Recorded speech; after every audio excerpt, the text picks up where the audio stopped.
Então, ver um pouquinho o que vimos nas últimas aulas, né? Então, nós pegamos uma variedade diferenciável, né? E definimos nela uma métrica riemanniana, um tensor de ordem 2, né? Simétrico e definido positivo sobre M. E vimos que isso nos permite fazer, claro, geometria euclidiana, né?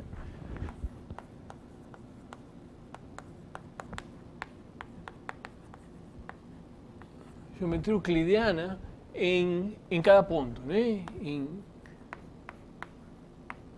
cada espaço tangente, mas também vimos que isso nos permitia, mais interessante, definir vou colocar outra cor. Nos permitiu definir uma distância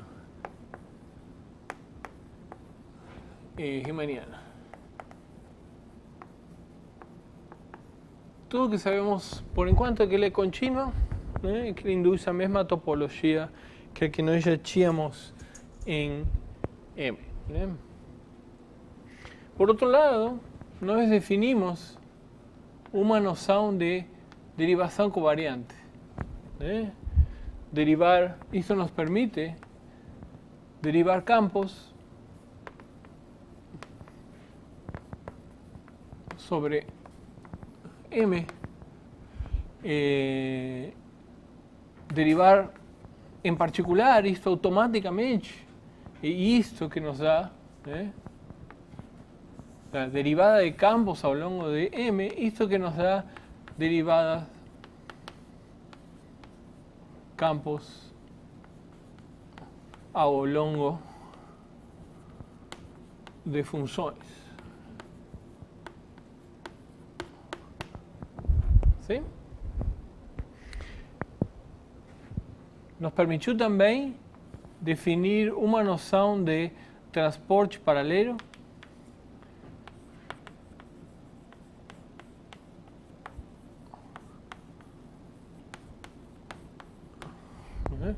Isto nos permite, em particular, identificar um espaço tangente com outro. ¿Sí? Porque vimos que são isomorfismos.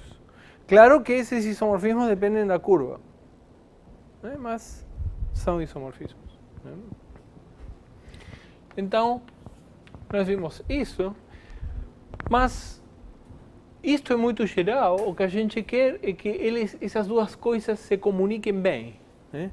E nós vimos um fato realmente importantíssimo, né? E que é o que permite a geometria riemanniana fazer tudo o que ela consegue fazer, né? E que é que a existência de uma conexão que é compatível com a métrica e simétrica.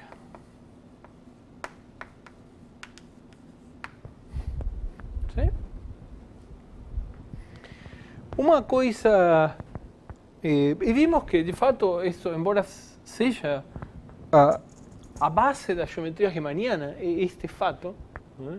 Embora isso seja extremamente importante e útil, e a gente vai usar 500 vezes até o final do curso, né? É uma prova muito simples, é uma observação. ¿Sí?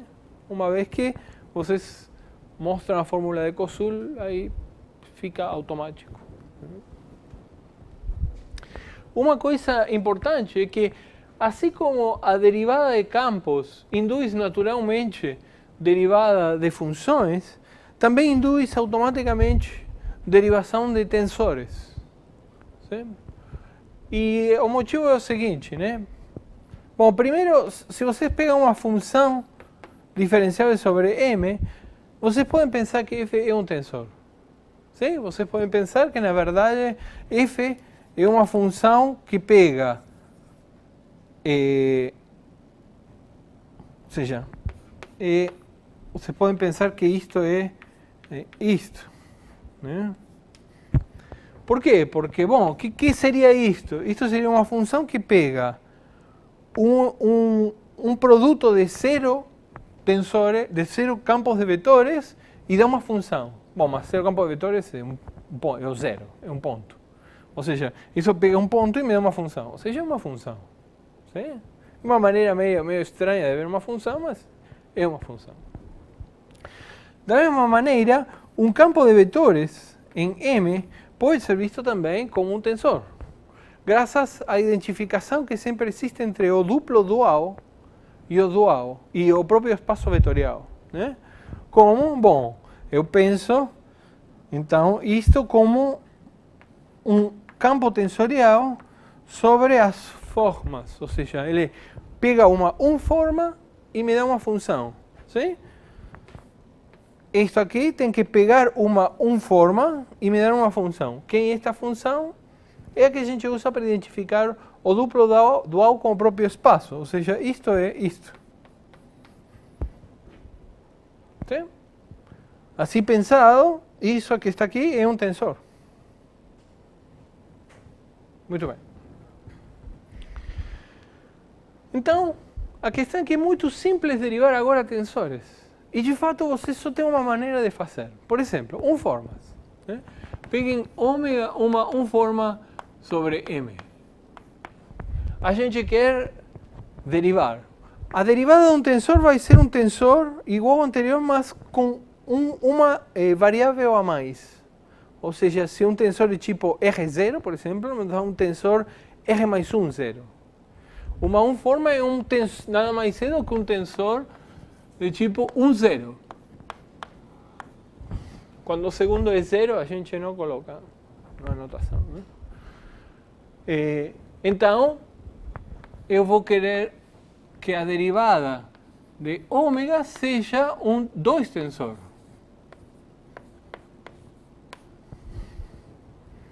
E como a gente define? A gente define assim.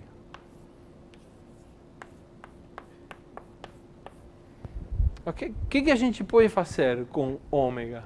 Bom, com ômega a gente pode calcular ômega em x e ômega em y. Sempre a primeira variável vai ser a variável de derivação. Mas o que a gente pode fazer então? Bom, vamos ver. Podemos fazer ômega de y. Isso é uma função. Como posso derivar isso? Bom, x age nas funções. Então, isto é muito natural. Né? Sim? Claro. Mas isso não é um tensor. Porque isto é um tensor, mas quando eu botar uma função aqui, a função vai ser derivada por x. Então, isso que está aqui não é tensorial em y. Então, a gente corrige. Como corrige? Usando a conexão.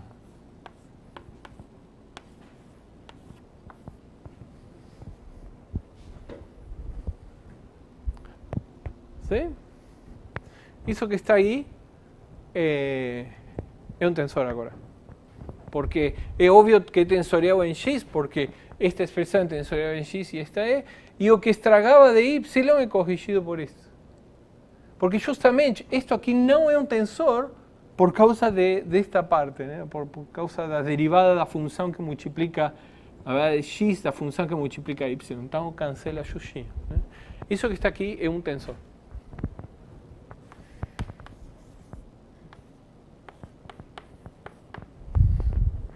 Sim? Você poderia reclamar agora, mas eu já sei derivar formas. Sim? Porque tem a derivada exterior de formas. Sim? A gente sabe fazer isso. E isto é um tensor.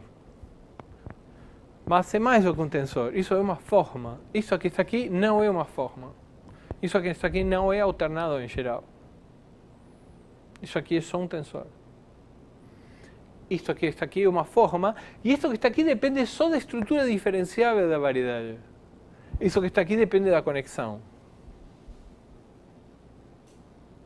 De fato, esta pode ser recuperada a partir desta, pegando, por definição, lembrem que isto que está aqui em xy era x de ômega de y menos y de ômega de x menos ômega de xy, ¿sí? E se vocês veem, isso que está aqui é a metade disto. Porque o cochete é isto menos trocar esse não. Então, de fato, isto, a antisimetrização deste tensor é a derivada exterior, né?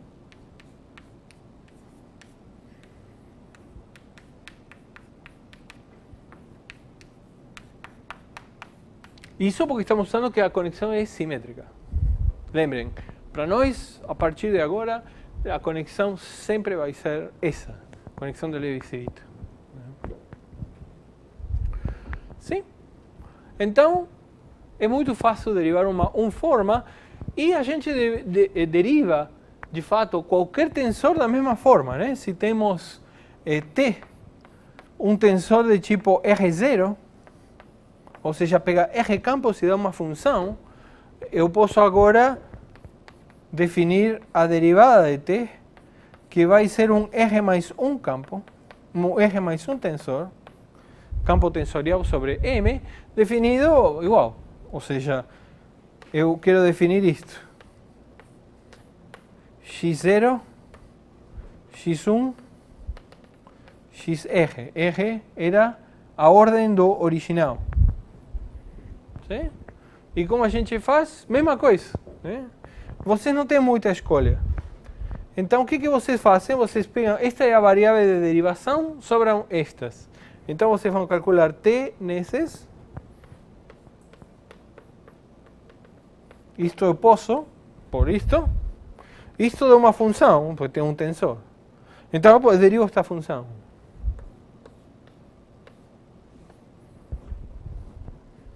Mas isso não é um tensor. Então, eu corrijo.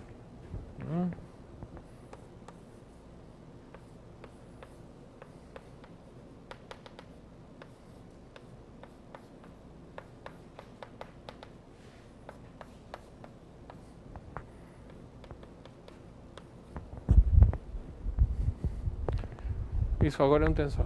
Exercício, verifiquem que isso é um tensor.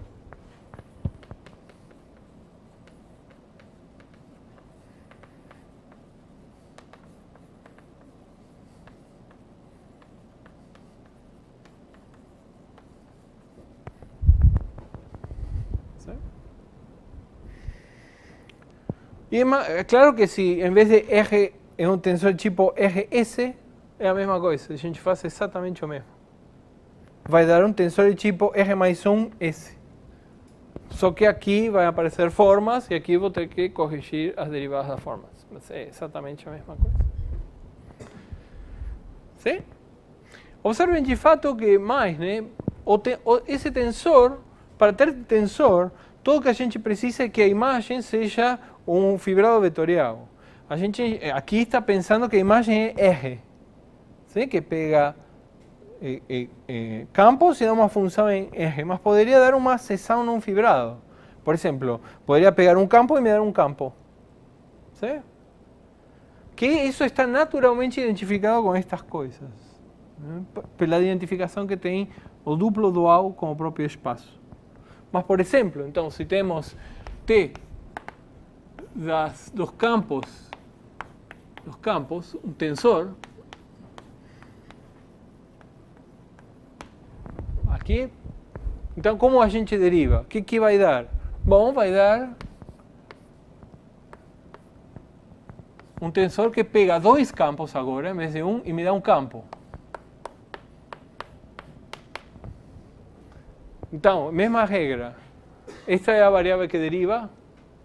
Então, o que é? T de y. E agora vou derivar isto. Mas isto é um campo. Então, para derivar isto, eu tenho que usar a derivada covariante.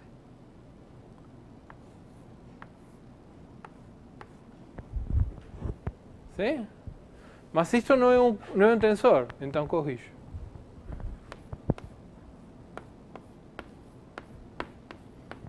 Observen que faz perfeito sentido. Isso que está aqui é um campo, isso é um campo. Isso é um campo, isso é um campo. Então, isso é um campo. Perfeito. Isso um tensor. Um tensor tipo 2, 1, ou tensor que pega dois campos e me dá um campo. E na verdade, aqui a gente pode colocar seções de qualquer fibrado no qual tenhamos uma conexão. O que acontece é que a conexão que estou usando é a mesma aqui que aqui, mas em princípio nem precisa. Sempre que eu tenho aqui um fibrado com uma conexão e T leve campos em seções de um fibrado com uma conexão, eu tenho a mesma expressão. Então temos todo um zoológico de derivações, claro que são todas provenientes da derivada covariante usual. Então, não só sabemos derivar campos ao longo de funções, também podemos derivar tensores.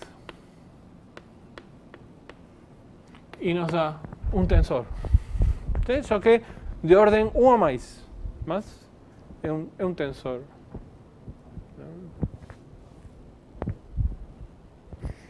Okay? Muito bem. Este fato de ser simétrico, aparentemente é secundário, mas não é. É absolutamente essencial. Vamos ver agora por quê. Mas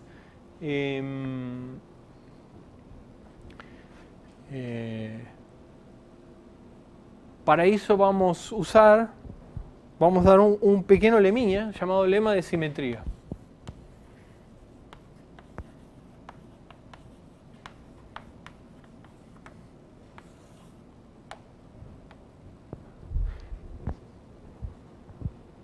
E, de fato, este lema é equivalente à conexão ser simétrica.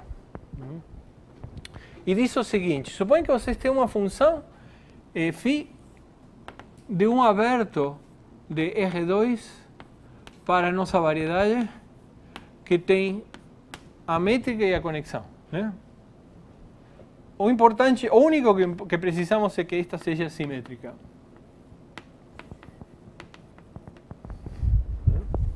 Aqui temos coordenadas ST.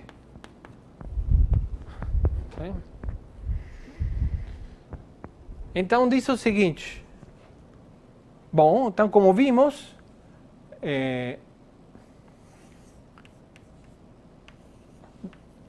isso que está aqui é um campo ao longo de φ. Certo? Então eu posso usar a conexão ao longo de φ para derivar esse campo em relação a T. ¿Sí? E, claro, eu posso fazer o contrário. Posso pegar a derivada em função de T e agora derivar em relação a S. ¿Sí? Bom, essas duas coisas são iguais.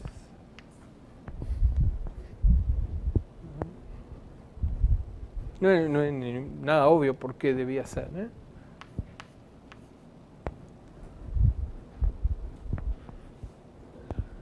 Certo? E o motivo é o lema de simetria, né? Demonstração. O motivo é a simetria. Então, o que a gente faz? Pegamos aqui um sistema de coordenadas. Bom, temos que verificar isso em um ponto, né? Um ponto S0, T0. Peguem um ponto S0, T0, peguem φ de S0, T0 aqui, esse é um ponto P, peguem uma carta aqui e vamos trabalhar numa vizinhança desse ponto, porque vimos que a conexão é local, então podemos fazer isso. Né? Então, peguem P, φ de S0, T0 e vamos trabalhar numa vizinhança aí. Então, o que é o que sabemos? Nós sabemos que isto que está aqui é um campo ao longo de φ, ou seja, isso se escreve como uma certa soma de funções aí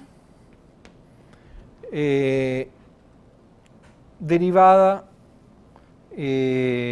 xi, vou colocar aqui, vou colocar derivada i, né? Aqui temos então a carta xu e como sempre denotamos de i os campos coordenados da carta x. ¿Sí?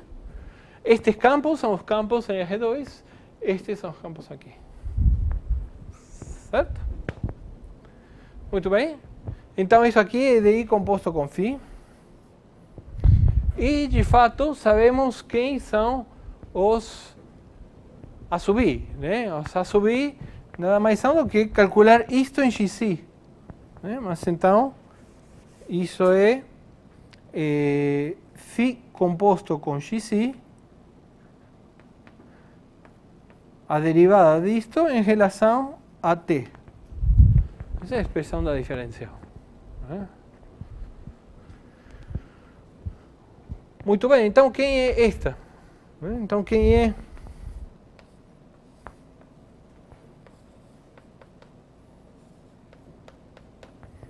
O que é isso? Bom, é linear é R linear. Então a soma sai para fora. Então isso aqui é a soma sobre I da derivada em relação a S da derivada de xi composto com φ derivada em relação a t. ¿Sí? Mais vezes a derivada I composto com φ. Bom, mas agora eu uso que uma conexão, né? Estou pegando este campo ao longo de φ e derivando em relação a S. Então, o que é isto? Bom, isso aqui é a soma de duas coisas, né? Eu tenho que derivar isto em relação a S e multiplicar por este campo, mais isto vezes a derivada deste campo em relação a S. Né? Então, isso aqui é a soma. Deixa eu embora. Isso aqui é a soma sobre I da primeira derivada. Só que a primeira derivada, o que é? É a derivada segunda de xi composto com φ de S de t, ¿sí? Veces derivada I composto com φ. Essa é a primeira parte, mais derivada xi composto com φ derivada t vezes a derivada S de I composto com φ. ¿Sí? Certo? Bom, mas o único que eu sei sobre conexões é que esta φ pode descer. ¿Sí? Vocês acham que é brincadeira? É o único que eu sei mesmo sobre conexões. Agora eu posso substituir por esta expressão, só que tenho que trocar t por S. Certo? Ou seja, isto é igual a soma sobre I, da mesma coisa, não vou repetir, mais derivada xi composto com φ, derivada de t. Aqui tem uma soma que também sai para fora.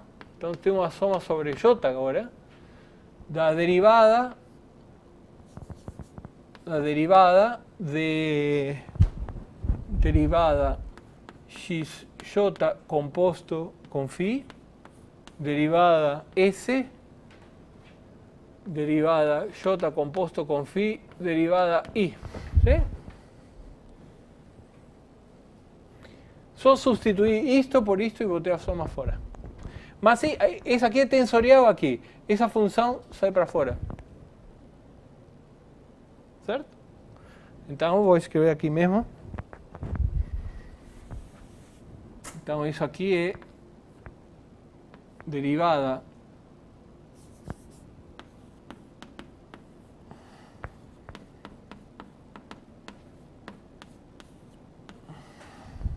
¿sí? Agora, de novo, isso aqui é tensorial nesse campo, portanto, este composto com φ sai para fora. Como já vimos. ¿Sí? Bom, vejam que ficou, né? Todas as nossas funções agem nas funções C infinito, em particular C2. e, portanto, esta função eu posso trocar S com T. Certo? E aqui também, porque esta somatória que está aqui junta com esta, né? Soma sobre I e J. Né? Então aqui, trocar S com T é a mesma coisa que trocar I com J. Porque estas duas, a conexão aqui que entra, a conexão é simétrica. Aqui dá na mesma isto que trocar I com J. Vixe, caraca. Certo? Então aqui dá na mesma trocar I com J. Então, portanto, toda esta expressão que está aqui é simétrica quando a gente troca S com T. Então, esta expressão toda é simétrica quando a gente troca S com T, que é o que diz isto. Sim? Certo? Observem que usamos a propriedade das conexões ao longo de aplicações. Não estendemos nada, não fizemos nenhuma conta estranha. Sim? Simplesmente usamos formalmente o que vimos até agora. Esse é um lema de simetria. Uma anotação, né, para isso que está aqui.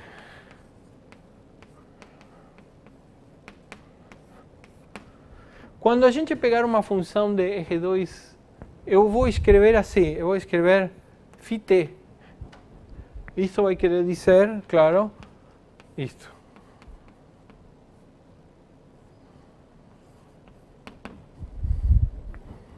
Sim?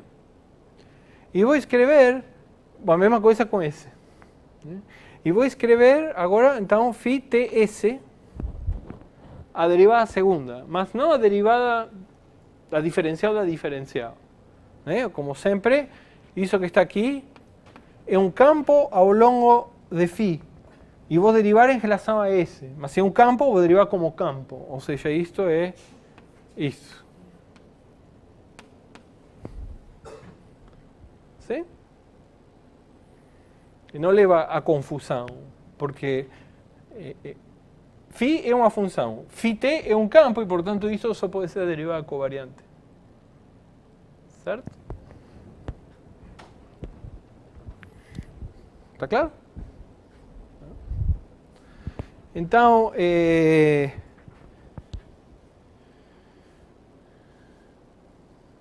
um exercício. Então, um exemplo antes disso.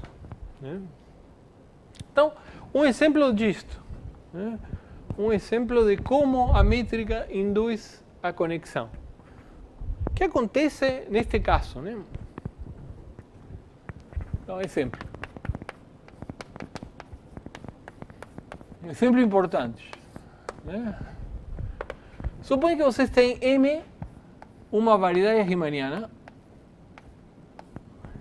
e peguem uma subvariedade regular. N, uma subvariedade.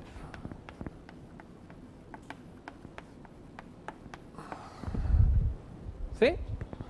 Bom, então, como é uma subvariedade, a gente identifica o espaço tangente a N. Em particular, o que quer dizer isto? Quer dizer que temos a inclusão. Então, aqui temos a inclusão, que é um mergulho de N como variedade diferenciável dentro de M. Então, temos isto naturalmente contido no espaço tangente a M, se P está em N. Sim? Como via diferencial de inclusão. Sim? A diferencial de inclusão identifica isto com um subespaço daqui. Muito bem. Bom, como eu falei, se aqui temos uma métrica riemanniana e isto é uma imersão, eu posso colocar a métrica induzida aqui. Então, automaticamente, temos uma métrica em N, dada simplesmente pela métrica em M, restrita a isso. Certo? Então, temos uma métrica, a métrica induzida. Agora, essa que está aqui tem a sua conexão de Levi-Civit, que é única. Sim? Então, esta tem uma conexão.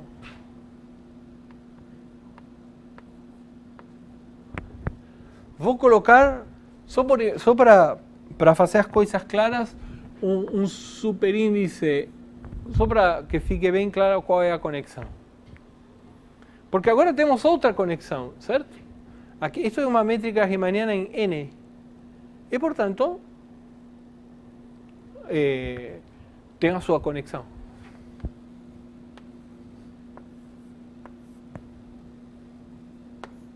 São objetos diferentes. Isso aqui age nos campos sobre M, isso aqui age nos campos sobre N.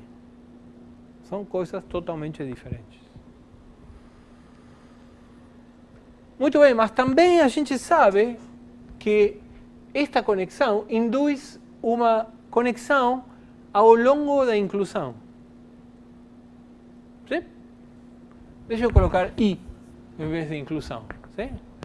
Então temos, por outro lado, também temos que esta induz uma conexão ao longo da inclusão.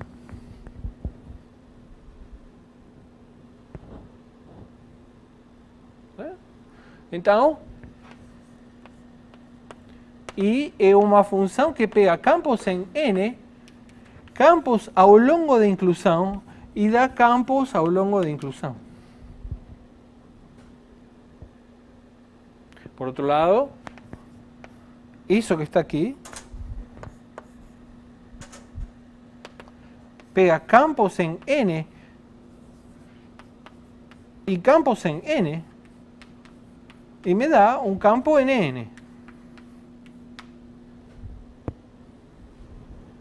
Particular. Mas um campo em N, por causa disto, também pode ser pensado como um campo ao longo da inclusão. Sim? Porque se tenho que X é um campo em N, eu pego a diferencial, já vimos, né? Que isto é um campo ao longo de I. Então, um campo tangente a N, eu posso colocar aqui. Então, tenho dois valores aqui, diferentes. Qual é a diferença? Isto pode ser pensado como um campo ao longo de I, mas nem todo campo ao longo de I pode ser pensado como isto. Porque quem são estes? Né? Estes são os campos Z que vão de N no fibrado tangente a M. ¿Sí? Em particular, quando eu faço Z de P, isto pode não estar aqui. Estes que estão aqui em particular, se satisfazem que estão em TPN, ou seja, isto que está aqui está aqui. Lembrem, estamos identificando isto como subespaço dado justamente pela diferencial da inclusão. Isso que está aqui é o que identifica isto como um subespaço aqui. Sim? Mas tem que ter uma relação. E tem. O que acontece é o seguinte. Se vocês pegam esta num campo em N aqui, vai dar um troço que vai ter uma componente fora do espaço tangente a N. Sim? Ou seja, se eu pego isto,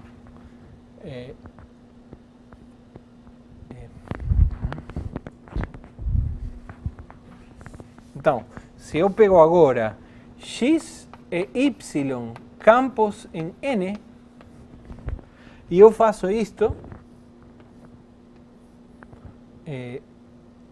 eu posso fazer então isto, Y, X,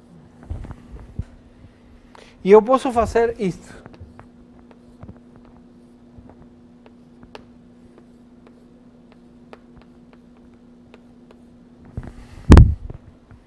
Essas duas coisas não podem ser iguais, por dois motivos. Uma, porque este é um campo ao longo de I, e isto é um campo em N, são coisas diferentes. Mas você pode dizer, mas eu faço agora isto. Isso solucionou esse problema. Mas tem um outro problema ainda, que é que isso que está aqui mora aqui. Isso é um campo ao longo de I, mora aqui. Enquanto que isso que está aqui mora aqui. Bom, mas o que posso fazer é o seguinte. Isto, em princípio, em cada ponto, num ponto P, aqui, num ponto P, vou escrever o ponto P aqui. Num ponto P, então, o que sabemos é que isso que está aqui mora em TPN, enquanto isso que está aqui mora em TPM. Bom, mas o que eu faço é o seguinte, eu escrevo TPM como TPN mais seu complemento ortogonal. Sim?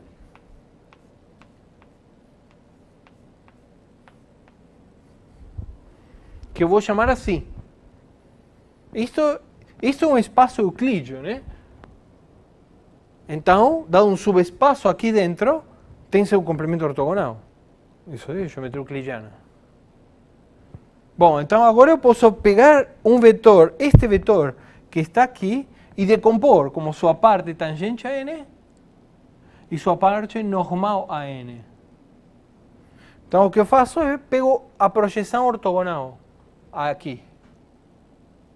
Sim? Eu vou notar isso assim.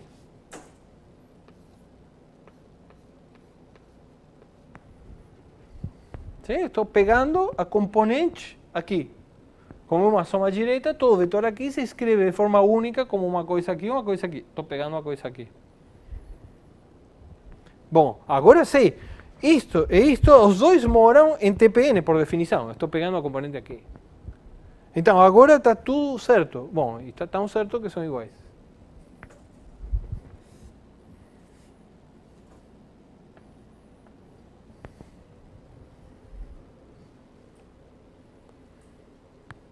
Por quê?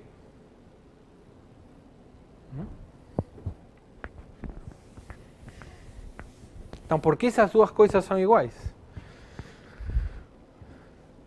O que nós temos daqui, automaticamente? Antes, só por ter isto, antes de colocar qualquer métrica, nós temos isto. Sim? Então, esta é a primeira coisa que aparece.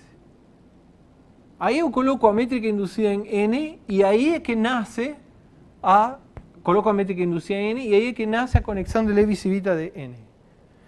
Mas então o que eu posso fazer é provar que isso que está aqui satisfaz as propriedades que a gente quer. A conexão de Levi-Civita é única. Certo? Então, se a conexão de Levi-Civita é única, tudo o que precisamos fazer é provar que isso que está aqui é muito... Como isso que está aqui é uma conexão, tudo o que precisamos... Bom, e a projeção é uma projeção linear, a projeção é um operador linear, isso que está aqui é um tensor, é uma conexão. Então, o que é uma conexão é imediato, só porque esta é uma conexão. O que não é óbvio é que seja compatível com a métrica e simétrica. Certo? Mas ela é compatível com a métrica, também é muito simples. Observem. O que temos que ver? Temos que pegar x, y e z campos em N. Sim? Então, o que eu preciso ver é que x de y, z distribui. Certo? Bom, mas esta função que está aqui, o que eu faço é o seguinte. Peguem...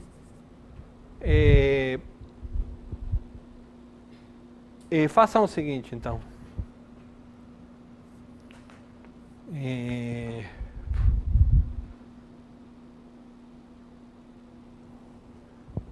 Peguem extensões, como isso que está aqui é uma subvariedade regular, os campos ao longo de N se estendem a campos em M, ou seja, existem y baja y z baja, tal que y baja compuesto con y e y z baja compuesto con y e z.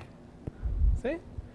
Então, isso que está aqui nada mais é do que x de... e de fato a mesma coisa com x. X barra composto com y igual a x.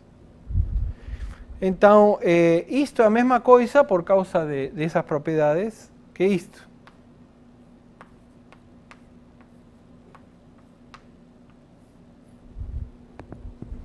¿Sí? Bom, na verdade aqui estou fazendo esta identificação. Formalmente tem a diferencial da inclusão aqui, né?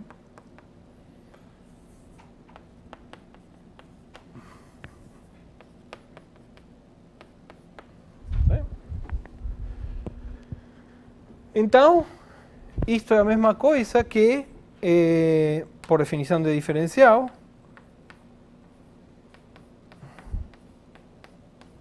¿sí? E isto eu posso usar esta propriedade. Né? Então, isto aqui é isto composto com i. Né? Isso é por isso que a gente pode estender e fazer a conta com as extensões. ¿Sí? Bom, agora aqui estou em M. ¿Sí? Eu poderia ter feito isso, ou poderia ter pego diretamente considerado y, c e x como campos ao longo de i, no sentido de que z esté identificado com esta, e usar a conexão ao longo de i. Talvez seja mais fácil isso.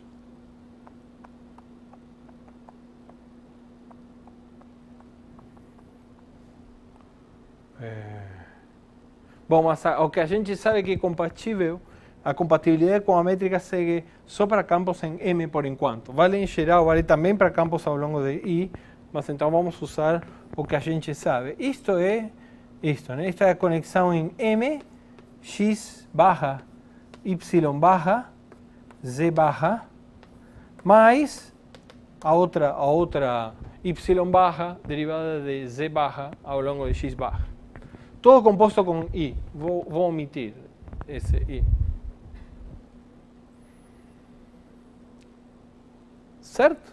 Mas nós estamos aqui em i. Num ponto estamos calculando tudo, vamos colocar, estamos calculando tudo num ponto i de p, ou seja, num ponto p em n. Z barra estende z sobre n, ou seja, z barra de P está em TPN, porque é a extensão do Z. Z barra é a extensão do Z. ¿Sí?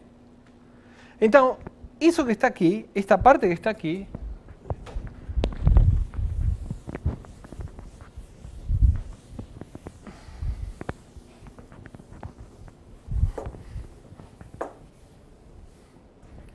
então, isso que está aqui, vou continuar só com esta parte. Então, isto que é? Isto é x barra de P, y barra, z barra de P. Num ponto P de N. Mais a outra parte que não vou escrever. Esta conexão em M. ¿Sí? Bom, mas isso é o mesmo que z de P e, portanto, isto está aqui. Isso que estava dizendo aí. Agora, o x barra tem esta propriedade. Estou calculando num ponto P de N, ou seja, isto é x barra de I de P também. Né? Que é x de P. Isso que está aqui é x de P, ou seja, isto é M x de P I barra z de P. Mas lembre, estamos identificando o espaço tangente a N com a imagem pela diferencial da inclusão. Ou seja, estou aqui colocando isto, na verdade, P. Tá? Aí, uso a única coisa que eu sei sobre conexões. Certo? Certo? Y barra composto com I é a diferencial de I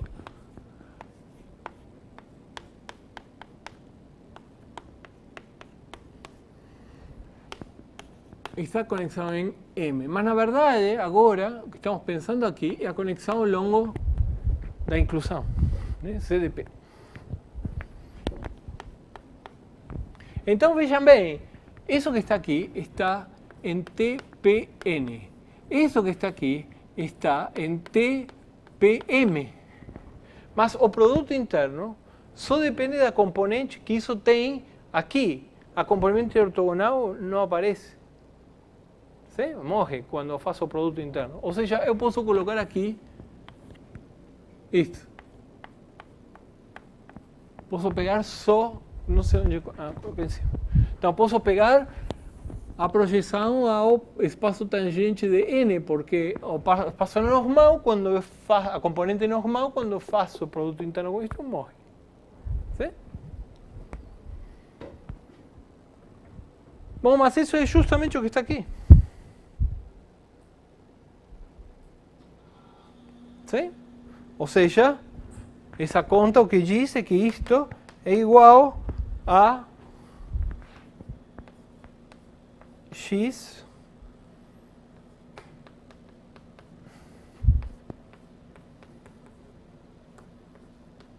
mais y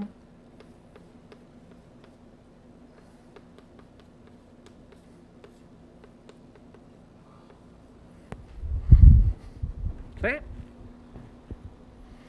De fato, esta conta o que mostra é que se a conexão é compatível com a métrica, a conexão ao longo de I também é compatível com a métrica. Isso que está, o que a gente fez aqui foi mostrar exatamente isso, né? Então, é compatível também.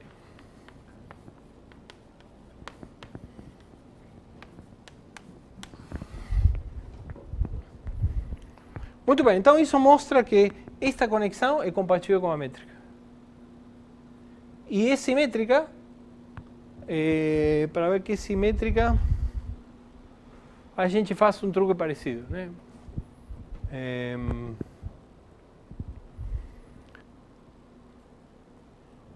Para ver que é simétrica, a gente escreve assim.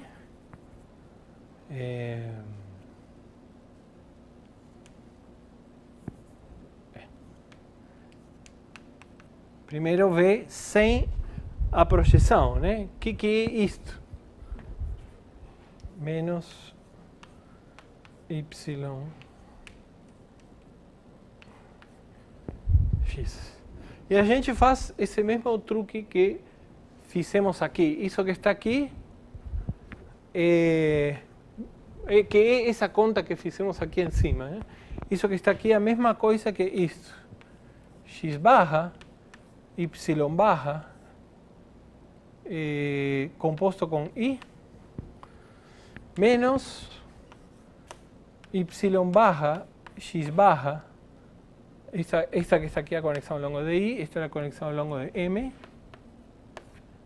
composto com I. Isso é exatamente isso que nós usamos aqui em cima. Ou eu posso escrever assim, né? Mas isso é o cochete, né? Isso que está aqui é o cochete de x barra y barra composto com I. Porque esta é simétrica. ¿Sí? Bom, mas se dois campos, lembram aquilo que eu comentei no começo do curso, né? Se dois pares de campos estão irrelacionados, seus corchetes também. Né? Ou seja, isto é a mesma coisa que isto.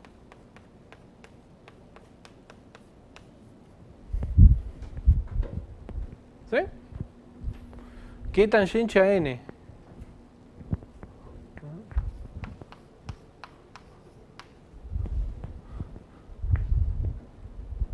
Certo? Porque isso aqui é um campo em n, isso aqui é a diferença da inclusão. Isso é tangente a n. Isso quer dizer que se eu pegar a parte normal disto, é zero. Ou, em outras palavras, o que estou querendo dizer? Ah, não, já, desculpa, já está, né? Vejam o que ficou, né? Ficou isto igual a isto, né? Mas, o que estou querendo ver?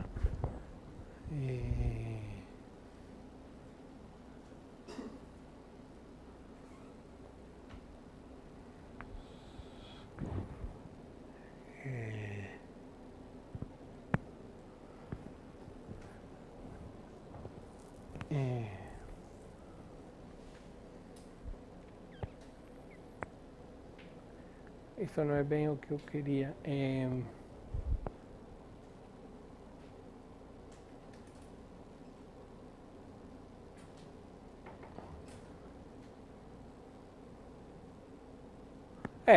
A parte tangente disto menos a parte tangente disto vai dar ainda o cochete, né? Quer dizer que esta conexão é simétrica. Sim? Diretamente.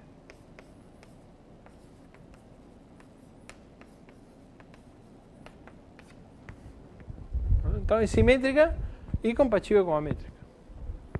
Uma coisa interessante que depois vamos usar, por isso que eu me confundi aqui, é que, como isto é tangente, se vocês pegam a parte normal disto, vai ser igual à parte normal disto, porque a parte normal disto é zero, né? Então a parte normal disto é um troço simétrico, né? E de fato é um tensor, porque a não tensoralidade disso morre quando vocês pegam a parte normal. Sim? Mas a gente vai ver isso quando vejamos subvariedades. Só lembrem desse fato. Muito bem, então a conexão é simétrica e compatível com a métrica, portanto, isto é igual a isto. Isso é um fato, como vocês viram, absolutamente geral. A conexão, se a gente coloca a métrica induzida, as conexões de Levi-Civita da subvariedade é a projeção da conexão de Levi-Civita no espaço ambiente. Isso que isto aqui está dizendo. Em geral, a gente nem coloca, vocês viram, a gente identifica esses dois. Então, isto é a identificação entre este espaço abstrato e isto como subespaço daqui. Então, como a gente identifica, a gente nem coloca nem aqui e nem aqui. E isto passa a fazer sentido quando vocês têm a identificação na cabeça.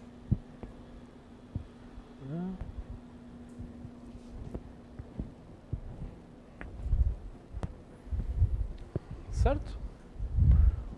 Muito bem. Ok. Então, agora vamos começar a falar de um dos dois maiores protagonistas do curso, né?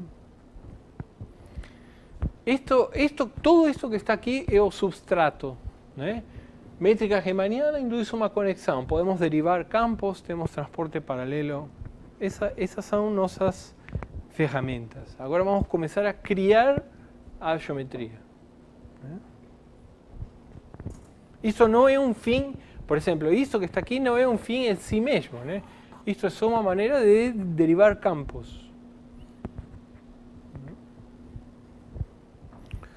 Então, o que a gente quer? A gente tem um espaço métrico que a gente definiu como o ínfimo do comprimento de curvas. A distância a gente definiu assim, né?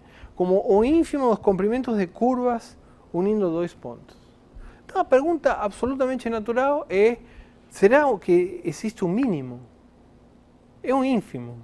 Mas será que existe uma curva diferenciável ou diferenciável por partes que une esses dois pontos realizando a distância? Infelizmente a resposta é não. E mesmo os exemplos, as coisas mais simples mostra que não é. Peguem R2 e tirem um ponto qualquer. Então o que temos? Temos R2 e a gente removeu um ponto. Esse ponto não existe na nossa variedade.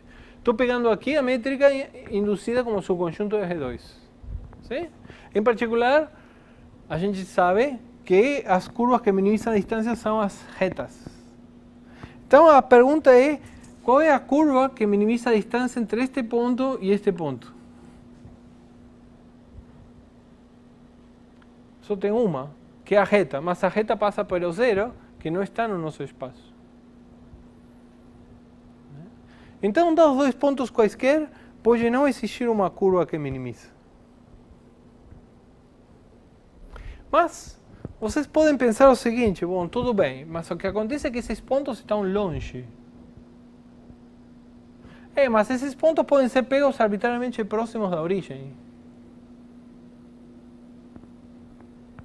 Então, não é o fato de eles estar longe que é o problema. Mesmo pontos perto. Mas aí vocês podem ser realmente finos e observar o seguinte. Bom, tudo bem, é verdade. Mas eu posso pegar uma vizinhança deste ponto, fixo um dos dois pontos, fixo este ponto, e aqui sim, em qualquer ponto dessa vizinhança, eu sim tenho uma reta, um segmento de reta, uma curva que minimiza a distância entre os pontos. Isso sim. Mas eu não posso pegar dois. Não, mas posso pegar um de repente. Este exemplo não tem problema em relação a isso. Bom, e vamos provar que isso é sempre assim. Vamos provar que, dado um ponto, existe uma vizinhança pequenininha, tal que existem geodésicas, curvas que minimizam distância, unindo esse ponto que a gente pegou e outro ponto qualquer na vizinhança. Existe um minimizante do comprimento do arco. Como provar isso?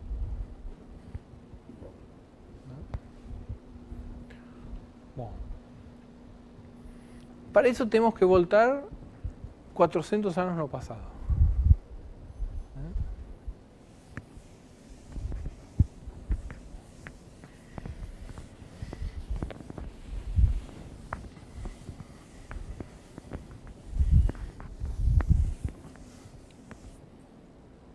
Isso começa com Galileu,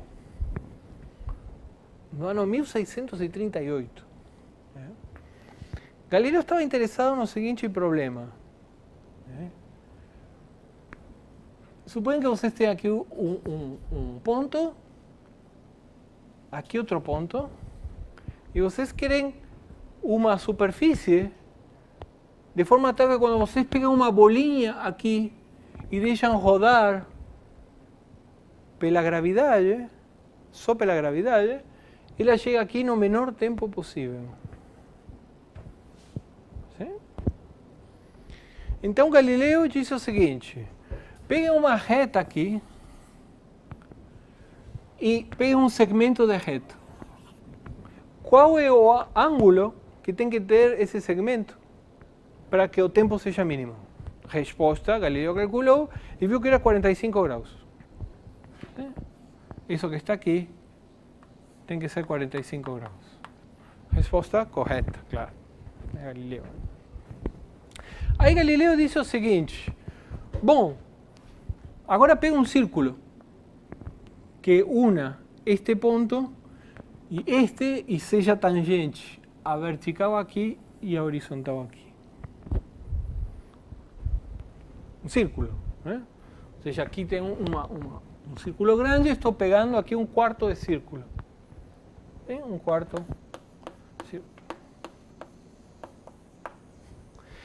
Galileu observou que então se vocês pegam o ponto meio aqui e pegam isso que está aqui, este pedaço, mais este pedaço, e pegam a bolinha chega mais rápido.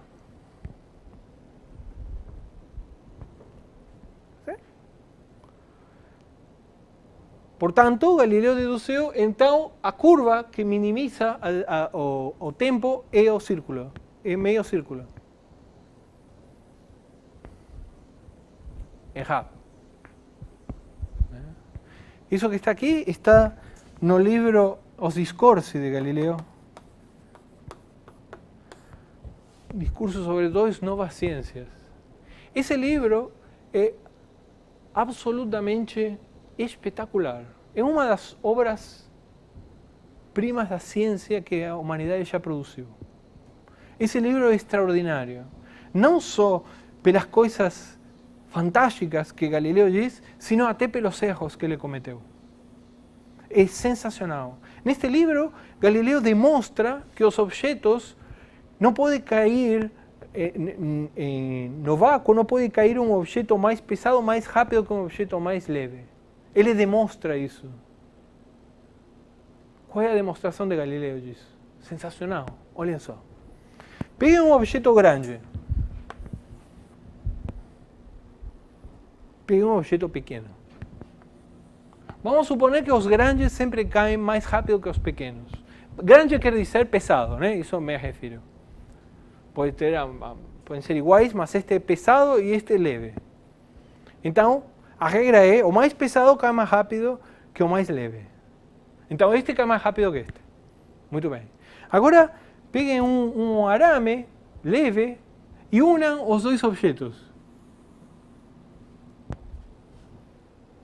Qual é a velocidade de caída desse? Bom, este cai mais devagar que este. Então, este vai puxar de este.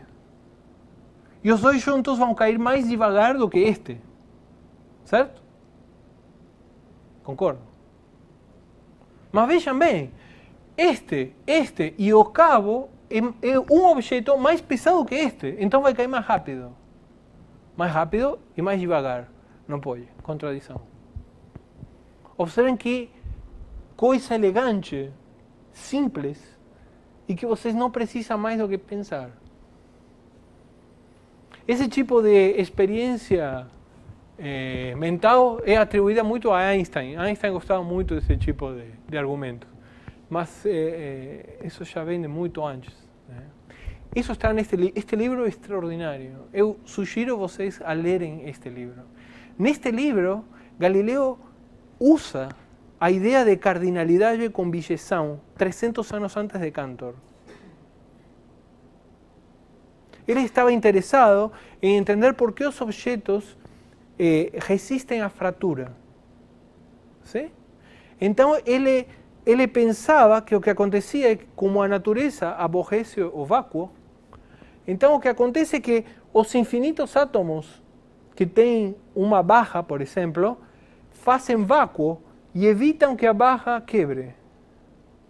Você pode dizer, mas não tem infinitos átomos. Não importa se não tem. O que importa é o raciocínio do Galileu. Mas então ele o que precisava fazer? Precisava mexer com infinitos. Então ele disse o seguinte, peguem dois círculos concêntricos.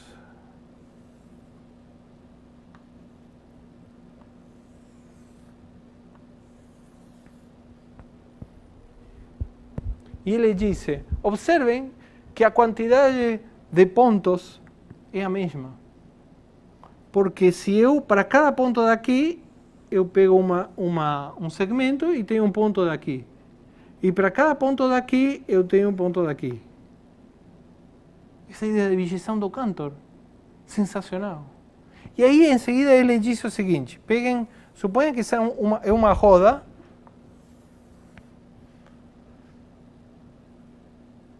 e vocês façam girar a roda grande aqui.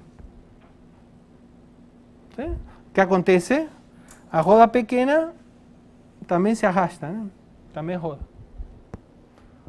Mas aí disse, bom, dê uma volta inteira.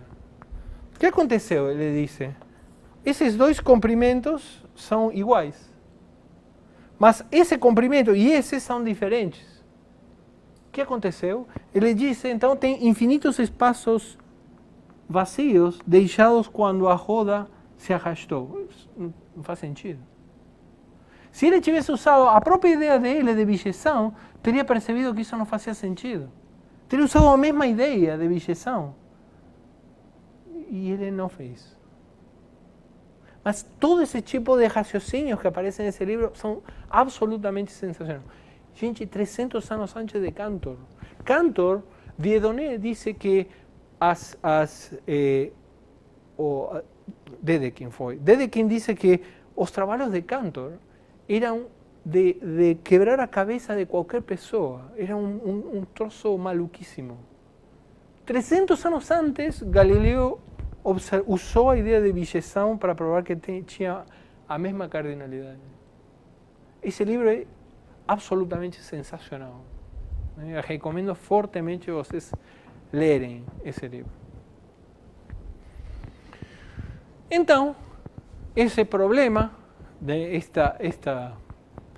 ele errou em deduzir que a curva que minimiza essa distância era o círculo.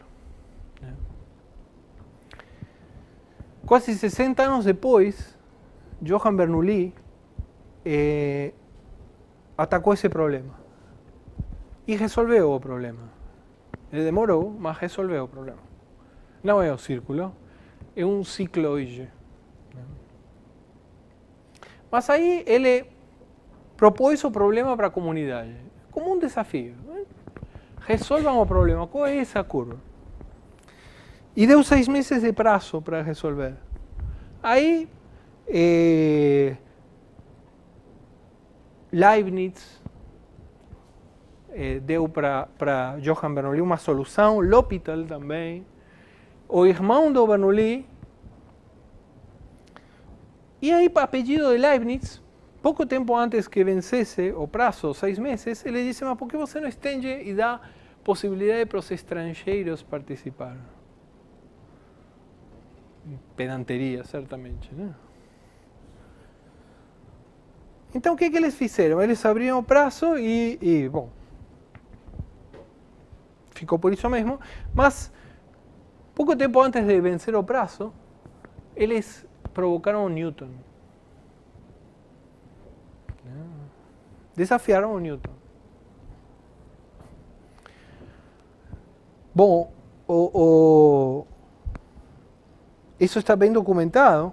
O Newton recebeu o problema às 4 horas da tarde e disse que não dormiu até que resolveu, mas resolveu em 12 horas o problema. Ao meio-dia, ele apareceu com a solução desse problema. Mas o interessante não foi só isso, que já por si mostra o poder do Newton. O interessante foi como ele resolveu. Ele resolveu sentando as bases de uma área da matemática, que se conhece como cálculo de variações.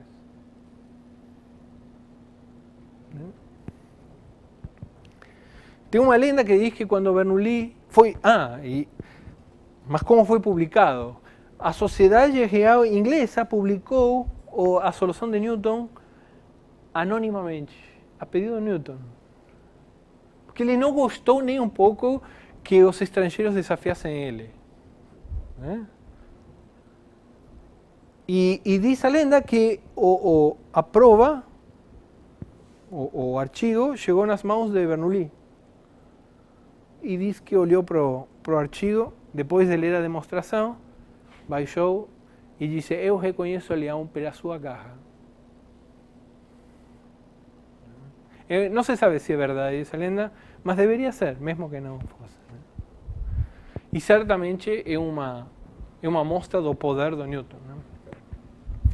Ele não formalizou como uma nova área da matemática, isso foi feito anos depois pelo Euler. Mas a gente vai usar cálculo de variações agora para mostrar o que a gente quer.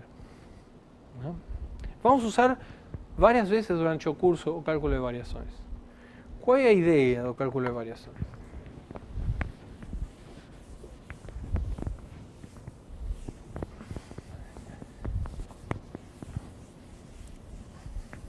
Bom, a ideia é a seguinte, eu tenho dois pontos, P e Q, e temos a distância entre P e Q definido como um ínfimo, o ínfimo do comprimento das curvas C unindo P e Q. Lembrem, o comprimento é invariante por reparametrizações monótonas. ¿Sí? Muito bem, então a ideia é esta. Suponham que eu dou para vocês uma solução. ¿Sí? Então suponha que você já tem uma solução. C. O que vocês podem fazer?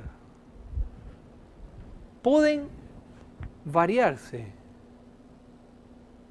¿Sí? Vocês podem pegar uma família, um parâmetro de curvas pertinho de C e mover um pouquinho. ¿Sí? Ou seja, eu posso pegar agora, C é uma curva de T. Né? Deixa eu colocar S. Então, o que eu posso fazer agora é pegar uma variação de T. Ou seja, curvas C de TS. Para cada T, eu tenho uma curva.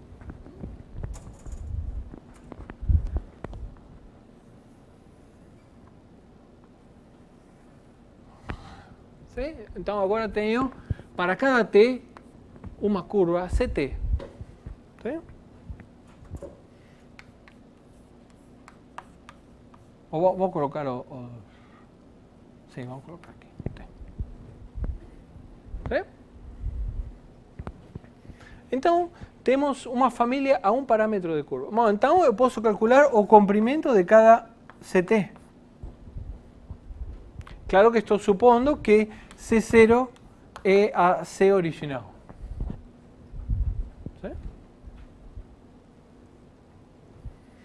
Bom, então o que a gente sabe? A gente sabe que CT, se estou supondo que a original minimiza o comprimento do arco, minimiza a distância, então estas têm que ser todas maiores ou iguais a estas. ¿Sí? Porque estou supondo que é minimizante. Mas, em outras palavras, eu posso definir isto como uma função de t. Isto vai ser f de 0. Então, em particular, o que precisamos, como o 0 vai ser um mínimo local desta função, ou seja, isto.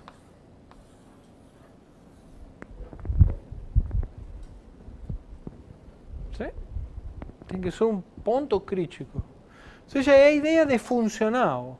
Um operador que se calcula sobre funções. ¿Sí? Isto parece muito complicado, mas não é.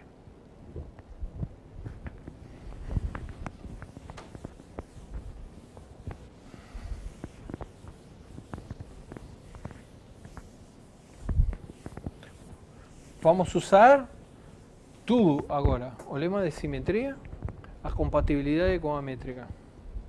E vamos ver o que dá. Observem que, uma vez que eu tenho uma família como esta, uma perturbação de C, automaticamente temos um campo ao longo de C.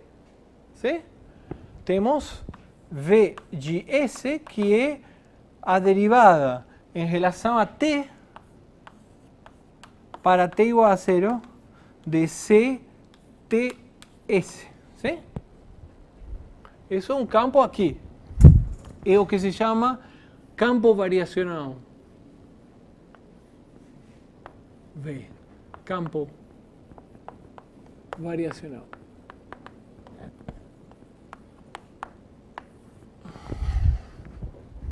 Observen que, como todo, estou supondo que é uma variação, todas as curvas passando por P e Q, obviamente, mas então em P e Q, esta função, para S igual a 0 e S igual a 1, aqui, isso que está aqui é sempre P ou Q, e portanto a derivada em relação a T é 0. Ou seja, V de 0 é igual a 0 e V de 1 é igual a 0. Né? Então, estou supondo P, C de 0 e Q igual a C de R. Deixa aqui colocar R. R é, de fato, a distância entre P e Q. Sim? Se a curva está parametrizada por comprimento de arco. Então, vamos supor isso. Vamos supor, porque isso aqui é independente da parametrização de C. Então, vamos supor que está parametrizada por comprimento de arco.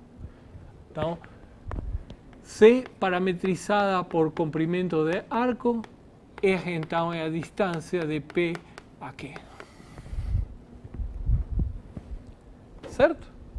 Então, o que precisamos é pegar essas curvas, né? Então, e calcular isto e ver o que dá. Então, observem. Né? Então, quem é f de t? É a integral entre 0 e r da norma de ft muito f da norma de a curva CT. Né?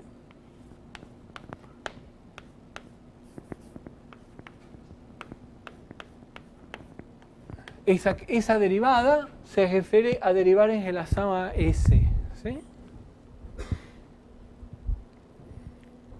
Certo? Muito bem. Então, o que precisamos é derivar isso em relação a t. Certo? Então, quem é F' de 0? Bom, é a derivada disso. Né? Estamos supondo que está parametrizado por comprimento de arco, então, na verdade, para t igual a 0, tudo isso é 1. Né? Então, o que é isto? Essas são funções, isso está todo definido em um intervalo compacto, bonitinho, então posso derivar dentro da integral sem problema. Né? Estou supondo que esta função, de fato, é C infinito. Então, isso aqui é a derivada dessa norma. Isso que está aqui, então, é a raiz quadrada de CT', CT'. ¿Sí? Esto é a norma de CT'. Certo? Então, quando a gente derive isto, né, em relação a t, o que vai aparecer? Né? Aqui, isso que está aqui é uma função, C é uma função de uma vértice R2 em M. Por isso eu fiz o lema de simetria antes. Né? C, então, vai de uma vértice de R2 para R, para M. Esta C, né? Não, de repente eu devia ter colocado o C0 aqui desde o começo.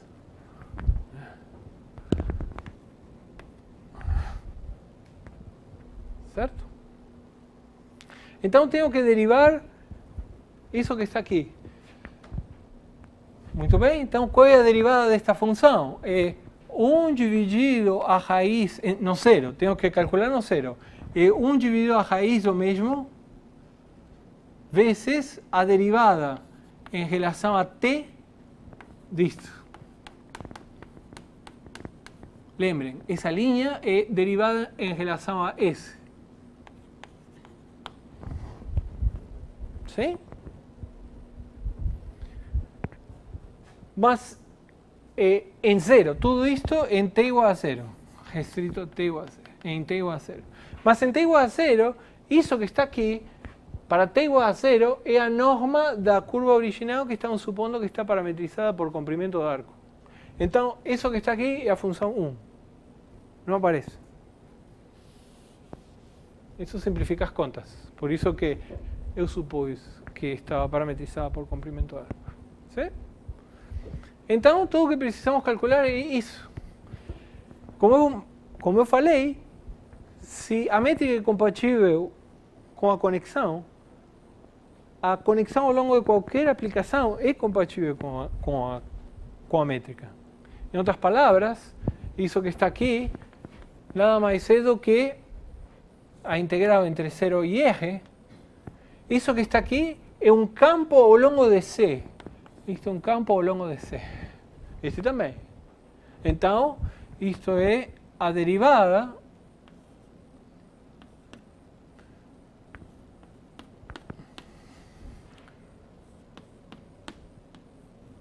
mais, então tenho que derivar este produto interno com este, mais a derivada, produto interno deste com a derivada deste. Mas é a mesma coisa, ¿sí? Porque a conexão é simétrica. Então tem um 2 aqui.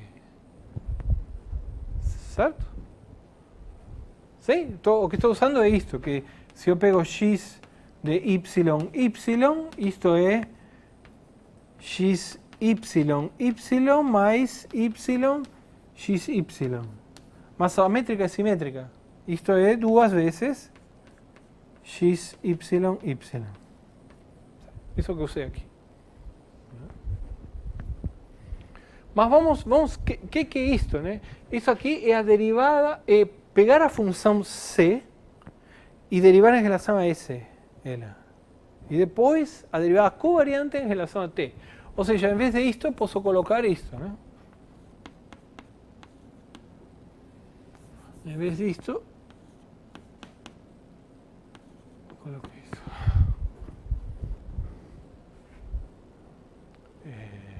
Esse. Sim? Agora eu uso o lema de simetria. Eu posso trocar esses dois.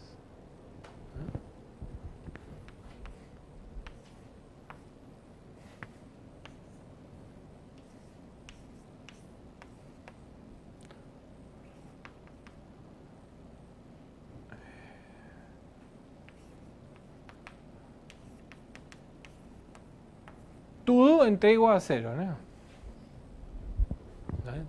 Tengo que calcular eso en t igual a 0. ¿Sí? Concordam? Bom, mas agora vou puxar essa derivada para fora. O que é isto, né? Isso que está aqui é a mesma coisa que a derivada em relação a S disto. S. Se eu escrevo, isso aqui tem duas partes. Uma é esta. E a outra é a derivada em relação a S disto, vezes isto. Certo? Então vou escrever isso. Isso é igual, então, duas vezes integral disto. Lembrem, isso aqui é ds, né? Estou integrando em relação a S. Então, isto é de 0 a R da derivada S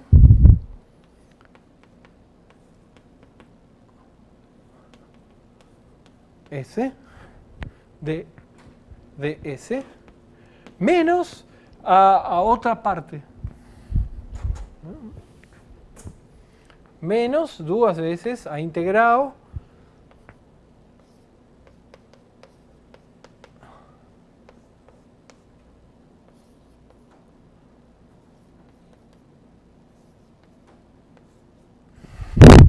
ds.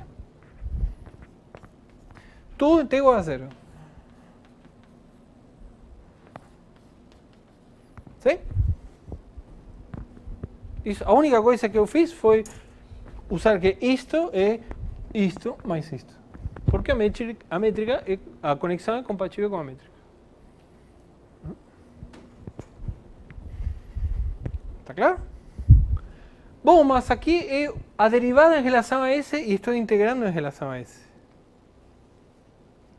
Então, a integral vai embora.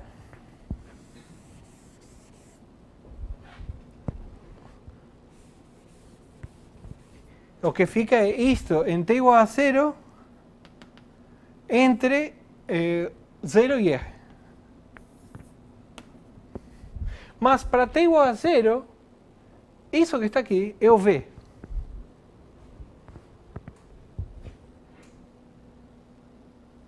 Sim? Então, para t igual a 0, isto é o V. E V se anula em 0 e em R. Então isso se anula. ¿Sí? Então só sobreviveu isto. Bom, mas o que é isto? Eu preciso calcular isto para t igual a 0. De novo, isso que está aqui para t igual a 0 é o v. ¿Sí? E isto para t igual a 0 é uma coisa nova. Isto é duas vezes, menos duas vezes, a integral entre 0 e r do produto interno de v de s. Agora vejam o que estamos fazendo aqui. Estamos calculando duas derivadas em relação a s, mas t está fixo. Ou seja, isto é a mesma coisa que pegar a curva C0, derivar em relação a seu parâmetro e derivar em relação ao parâmetro da curva. ¿Sí? Isto é igual a isto em t igual a 0. ¿Está claro por quê? De novo. Aqui estamos derivando em relação a S as duas vezes, portanto posso fixar t igual a 0 primeiro e depois derivar em relação a S. ¿Certo? Mas se fixo t igual a 0, tenho C0, a original.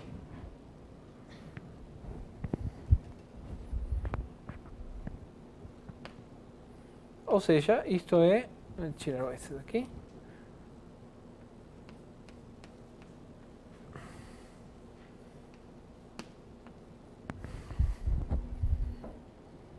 Então vejam o que nós mostramos. Mostramos que se existir... Bom, uma coisa que é meio óbvia também é que vale mesmo se C0 é diferenciado por partes, porque eu faço a integral em cada pedacinho, tanto faz. Mas mesmo que não fosse, né, se supõe que tem uma função diferenciável com isto, esta função fazem ela diferenciável, tem o campo variacional, o que nós mostramos é que isto tem que ser isto. Mas a condição de ser um mínimo implica que é um ponto crítico tem que satisfazer isto. Portanto, duas vezes a integral entre 0 e r de v C0, duas linhas, é 0.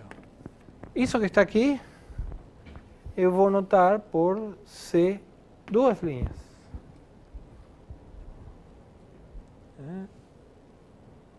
Ou vamos continuar com a notação que a gente conhece para não fazer bagunça.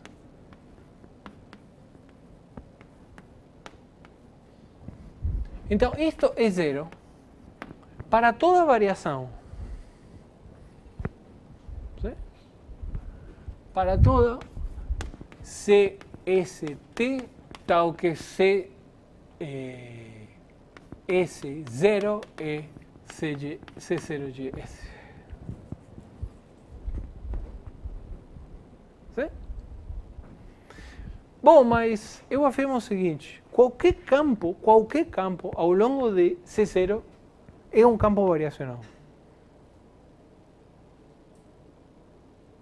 Suponham, acreditem nisso, suponham que qualquer campo, então isto vale para qualquer campo, em vez de para qualquer variação, vale para qualquer campo, para todo V, campo ao longo de C0, tal que, claro, V de 0 seja 0 e V de R seja 0.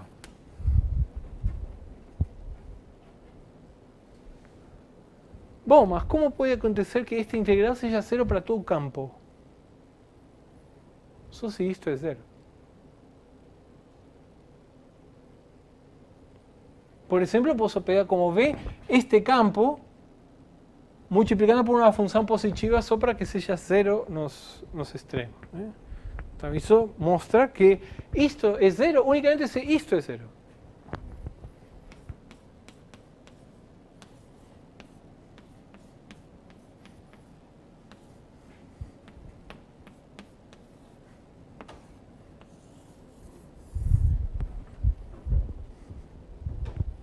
Então, se existe um minimizante, tem que satisfazer esta equação diferencial.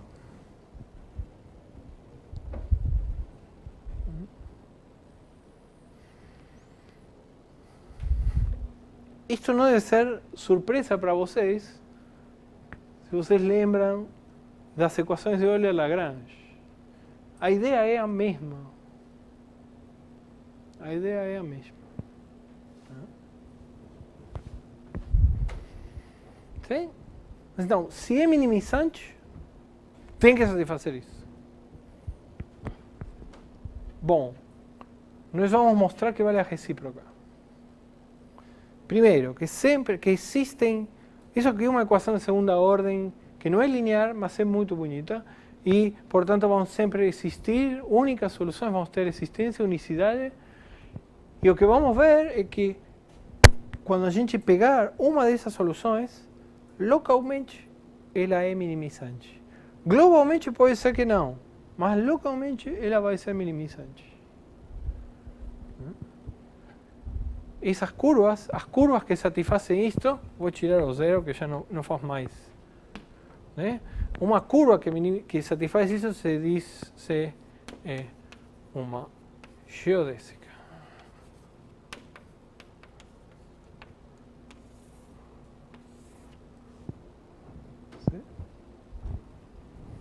Então, as geodésicas nascem de um problema variacional. Né? Certo? Eu poderia não ter feito essa conta. Poderia ter falado para vocês, uma geodésica é isto. E por quê? De onde vem? Bom, vem daqui.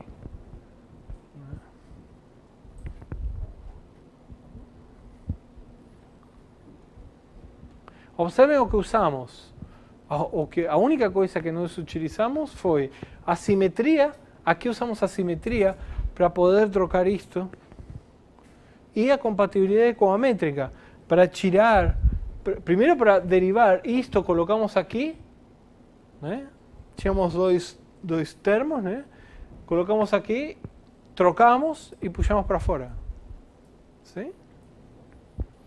Então, as duas coisas foram muito fortes, a compatibilidade com a métrica e a simetria, que foi absolutamente essencial.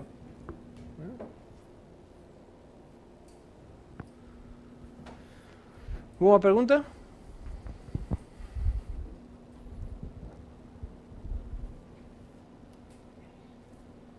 Ninguém? Ok, então continuamos na terça-feira.